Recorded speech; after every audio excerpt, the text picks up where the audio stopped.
Okay, ரெண்டு டீமும் ஆளுக்கு ஒவ்வொரு கேம்ல வின் பண்ணிருக்கீங்க. சோ இதுதான் கடைசி கேம். இதுல யாரு வின் பண்றீங்களோ அவங்க தான் ஓவரால் வின்னர். இந்த உரையடிக்கிற போட்டியில ரெண்டு டீம் வந்து யார் கலந்துக்க போறீங்க? Girls okay okay.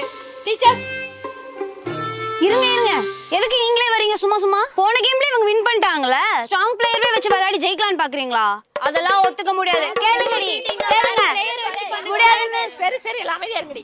இப்ப என்ன, உங்களுக்கு நான் விளையாட கூடாது அவ்வளவுதானே? ஆமா. எங்க டீம்ல இருந்து இன்னொரு மிஸ் விளையாட போறாங்க. யாருன்னு சொல்லுங்க. உங்க மேக்ஸ் மிஸ். மேக்ஸ் மிஸ் இந்தாங்க மிஸ், வெற்றியோட திரும்பி வாங்க. போங்க.